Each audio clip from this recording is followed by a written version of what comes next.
Okay, so share ko sa inyo to guys, no. So ngayong araw guys, meron tayo ditong phone device guys, no. So itong phone device nito guys ay parang Vivo Y55 ito guys, no. So ito guys ang likod niya guys. Yan. So yung issue nito guys ay nalaglag ito guys, no. Tapos napabayaan nila at na-stuck sa kanila guys, no. So ngayon guys ay pinapacheck na sa atin guys yung motherboard nito guys kung buhay pa daw guys, no.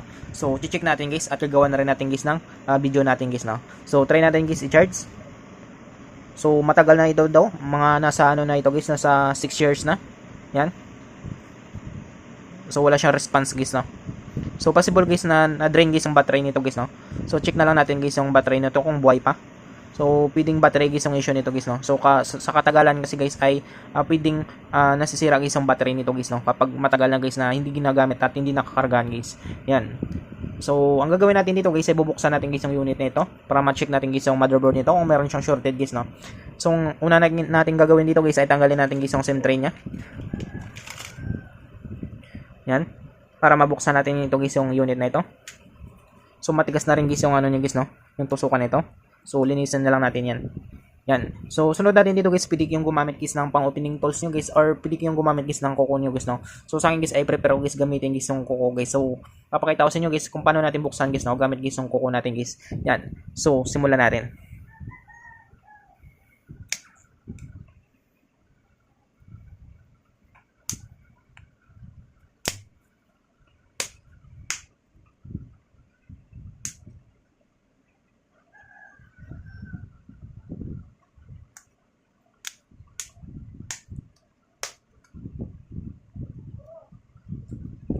So, ayun siya guys, no. So, nabuksan natin guys. Yan. So, ito guys yung loob guys ng Vivo Y55 guys, no. So, dito guys ay kulang na rin guys yung mga bolts nito guys, no. So, ito guys meron siya ditong kulang na bolts. Yan. Dito guys ay kulang na rin dito guys ng isang bolts guys, no. Dito guys. So, possible guys na nabuksan ito. Tapos yung selyado niya guys ay butas na guys, no.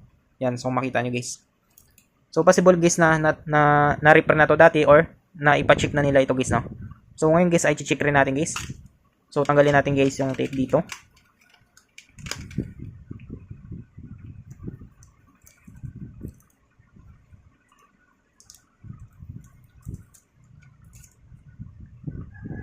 So wala na ditong lock guys, no. Dapat guys meron pa yan ditong lock guys. So dito guys wala na siyang lock. Tapos dito guys yung board guys ng battery guys ay nabuksan ito guys, no. Yan. So sunod natin gagawin dito guys ay tanggalin natin guys yung FPC connector guys ng battery niya guys, no. So dito natin malaman guys kung meron siyang shorted guys, no. Yan. So kapag nahulog kasi ito guys, mga unang tinatamaan nito guys LCD guys, no. So check natin guys kung meron siyang shorted guys. So sabi kasi nila dito guys ay nalaglag ito guys, no, tapos na-stuck. Yan. So dito guys ay gagamit tayo dito guys sa analog tester natin guys ng times 1 guys, no. 150 mA with continuity guys. So check natin guys yung continuity nito guys. Dito guys sa positive sa negative niya, tsaka yung negative sa positive. So baliktaran. So check natin.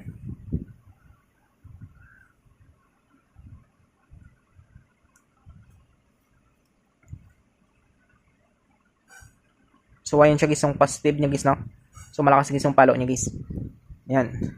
So dito tayo ngayon guys sa positive guys, no. Negative sa negative guys. So dapat papalo ito guys. So yung ground ilagay natin dito guys sa metal plate.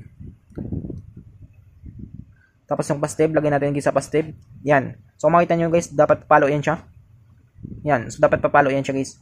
So kapag biniligtad natin guys yung positive sa negative, negative sa positive guys, dapat hindi siya papalo guys, no. Kasi kapag papalo ito guys, ibig sabihin guys meron siyang leak guys, no, or meron siyang shorted guys sa motherboard niya guys.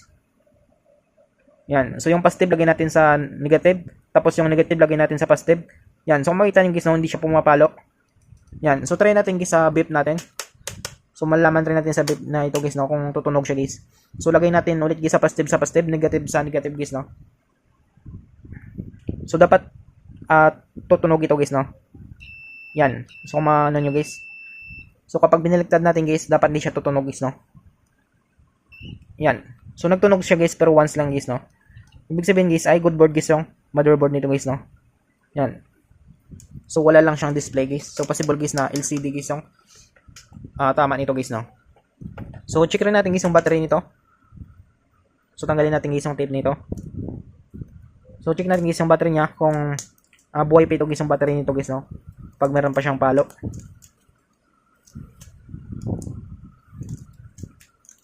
Yan. So, mabilis natin natanggal, guys. So, parang nabuksan na ito, guys, no? So, possible, guys, na jumper na ito, guys, yung resistor nito, guys, no? Or yung fuse nito, guys. So, ito pala, guys, ay hindi pa siya nabuksan, guys, no? Meron pa siya ditong, fuse or resistor, guys, no? Yan. So, hindi pa siya na-bypass, guys. So, nabuksan lang siya, guys, no? So, ngayon, guys, check natin, guys, ang battery niya. So, check natin kung meron siyang, guys, no? Meron siyang palo sa analog tester natin, guys.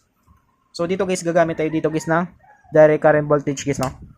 So, dahil, guys, yung battery natin ay 3.8 volts, guys. So, gagamit tayo dito, guys, ng 10, guys, no? Dito, guys, analog tester natin, guys. Yan. So, check natin kung may palo ito.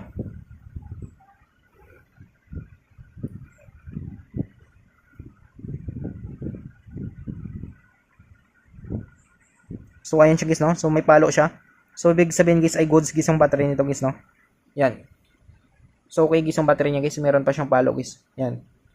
So, goods ito, guys, no? So, possible, guys, na drain lang ito, guys, no? So, try natin, guys, battery shock natin. So, hanapin lang natin dito, guys, yung terminal nito. So, tignan natin, guys, yung terminal niya.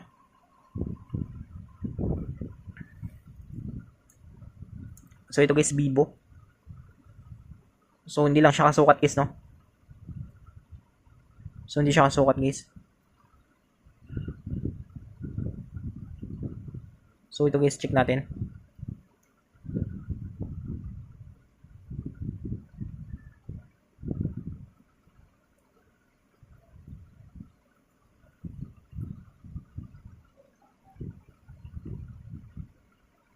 So, ito siya, guys, no? So, kasukat siya, guys, ng parang Huawei ito, guys. Huawei P9.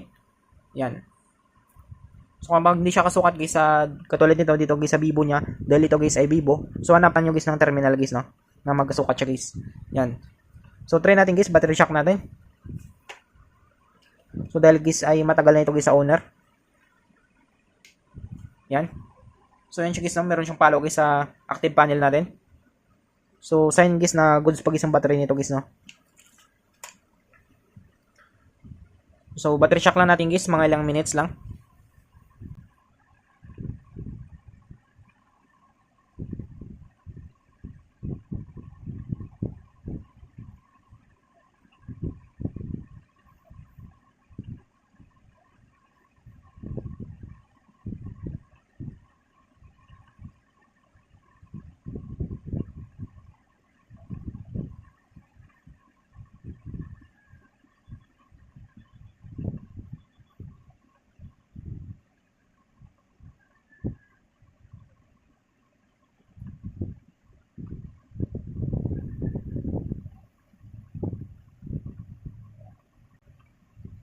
So, yun siya, guys, no? So, okay na yun siya, guys. So, try natin kapag mag-react, guys, yung motherboard niya. So, balik natin, guys, sa device natin. So, balik natin, guys, yung battery nito. So, check natin, guys, no? Kapag mag-react, guys, yung motherboard nito, guys. So, na-battery shock na rin natin ito.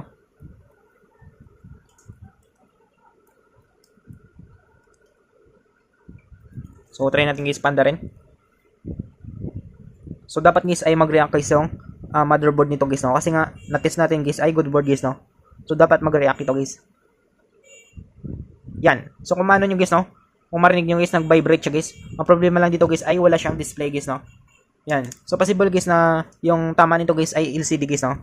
So, ang problema lang dito, guys, ay wala pa tayong LCD, guys, na available dito, guys. Yan. So, hindi natin matry. So, pero nagba-vibrate siya, guys, no? So, tanggalin natin ulit. Yan. So, panda rin natin. Yan. So, nagba-vibrate siya, guys, no?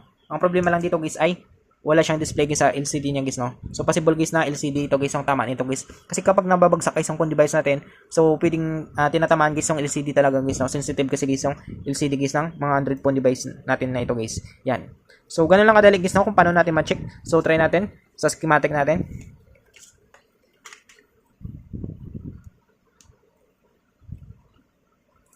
So, dapat dito, guys, ay meron siyang amperahe, guys, na mare-reading, guys, no? Kapag buhay, guys, yung motherboard, guys, ng phone device natin, guys.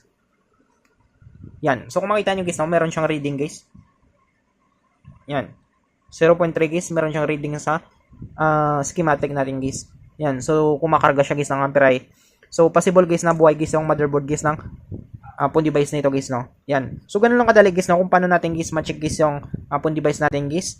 So, I hope guys na matulong sa atin itong video tutorial natin. Sa mga bago pa lang sa ating channel guys, no, huwag natin kalimutan guys i-click guys yung subscribe at yung notification bell button para ma-update ko kayo guys sa susunod natin guys na video tutorial. Thank you guys and God bless sa lahat.